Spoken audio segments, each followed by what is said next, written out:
Okay, so once again, for those of you that have been with me before, my name is Carlos Escanilla, and you know that I'm a licensed mental health counselor. For those of you that have never been in my workshops before, this is what I do also for a living. I do a blend of my private practice, helping people or doing my best helping people with mental health related matters. And also I do this work where I like to do presentations on mostly topics in the realm of, or how it connects to positive psychology. Okay. So let's start with what is your EQ. So EQ is the quantitative for emotional intelligence. All right, as opposed to the EQ that we used to, or that we use for our radios, right? Or our in this case, when we stream on Spotify, and you have an EQ, and you can manage your bass and treble and all that. But in this case, EQ is the quantitative for emotional intelligence. And emotional intelligence has really taken a boom, has really blown up in the last 10 years.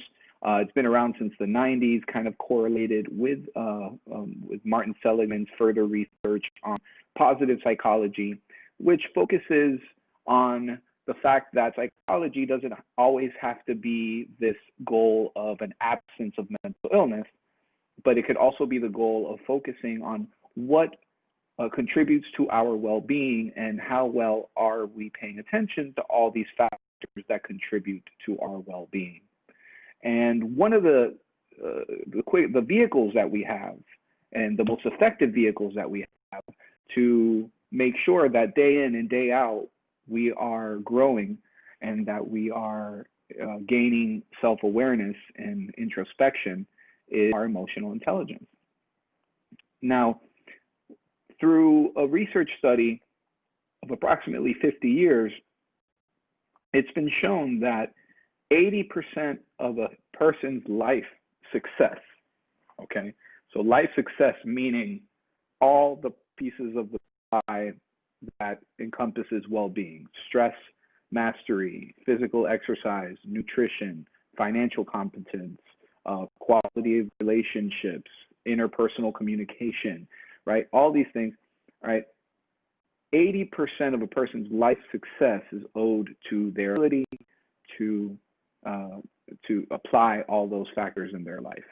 Okay, so emotional intelligence, that's why a lot of people in leadership positions, what they have in common is they all have a very high emotional intelligence level. Okay, so if there's ever any question as to why you need to be, or we need to be focusing on emotional intelligence, that would be a really good reason. It's going to weigh most of what is considered to be life success, or some people refer to it as happiness or overall life satisfaction, right? So it's also important that emotional intelligence is not something that is a competition. It's not something that I am better at it than you, or anybody's better than anybody. For everyone, it's an ongoing mission.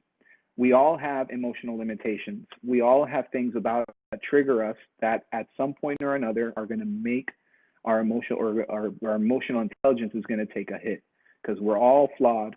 None of us are perfect, and we all have triggers that kind of diminish our ability to sometimes challenge our thoughts, to change the language we use toward ourselves, and changes our ability to behave accordingly in a situation.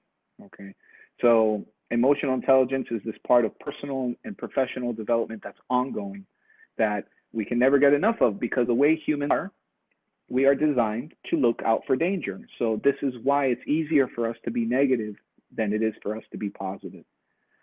So what happens is you're going to be done with this workshop in about an hour. You're going to feel fantastic. Everything's going to be fresh, and you can go back to whatever it is you were doing, and you can be triggered, and boom, all of a sudden now, whatever you learned or whatever you just went through, takes a back seat. And that's why the ongoing practice of developing our emotional intelligence is so important, because we can bounce back faster from those moments. So let's talk about what it does for us. It's been shown that if we work on our emotional intelligence, that it improves our ability to motivate ourselves and persevere. Okay. Sometimes we don't have the motivation. Sometimes we're struggling. And it's only when you can actually figure out within yourself what your desires are and what it is that you truly want and what can you do today to achieve that, that is going to get you to feel that spark again, to motivate yourself and get through whatever challenges you'll face that day.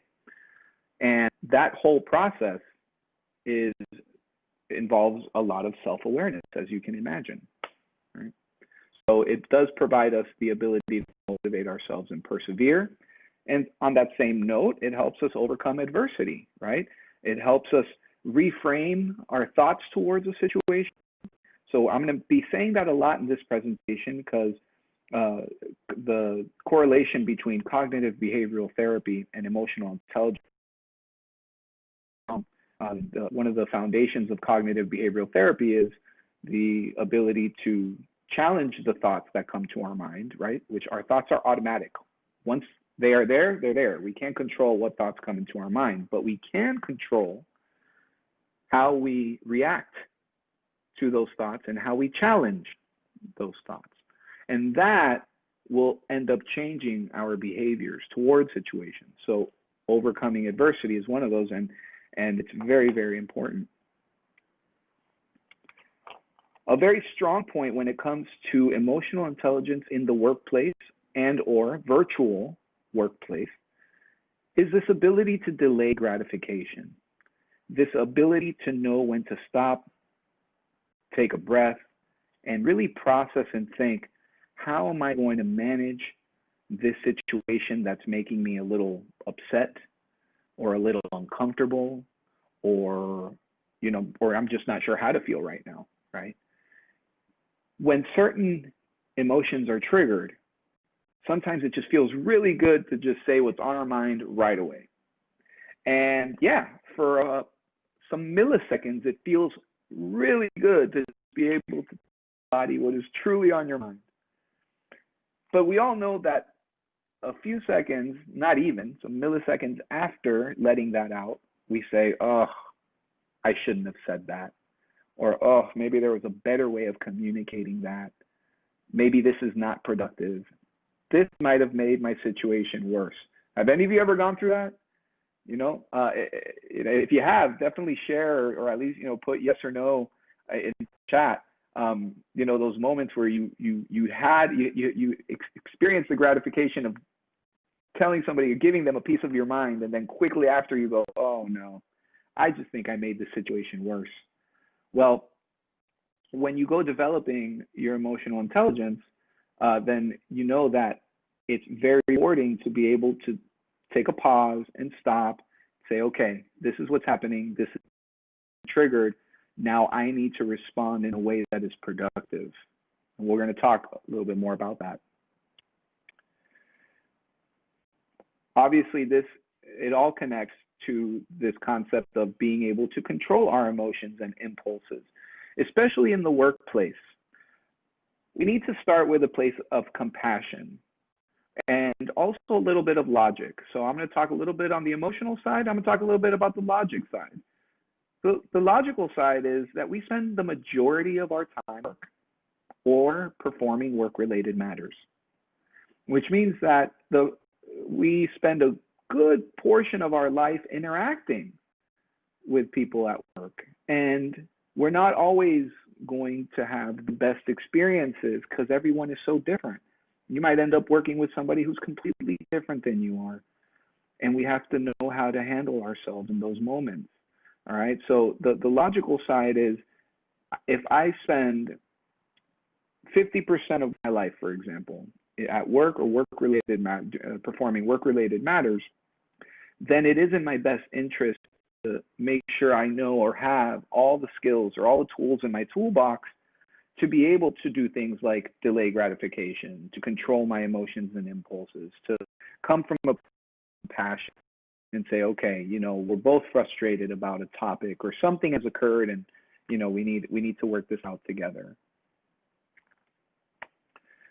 And then, of course, leads to naturally the next the next part of the sequence here would be to empathize with others. And we're going to get into that. We're going to talk about how empathy is really more than just putting yourself in the other person's shoes. It's so much more than that. That's just the first step. And empathizing with others is you're in the person's situation or you put yourself in their shoes. Now, where do you go? What are you going to do with that information? How do we do something with that? How do we utilize empathy? And we're definitely going to discuss that. I'm going to go over this. Oh, and then of course, positively. All of this results in thinking positively. Now, this is it could be a frustrating bullet point for some people, because how easy is to say, hey, think positive, or hey, be positive. And that's why a lot of people get this notion that positive people are just people who ignore their problems, right? People just pretend everything is okay when it's really not. And I'm just going to smile through it because I'm a positive person. That is not what thinking positively consists of, and that is not how life works. Most of you know that. Really, what defines a positive person is somebody who does a great job in embracing a negative situation. Now, when I say embrace a negative situation, I don't mean accept it. I mean embracing the fact that, hey, it's real, it's here. And then the question of, how can I turn this into something productive? And that, the result of that, leads to this more positive or positively oriented behavior and mood,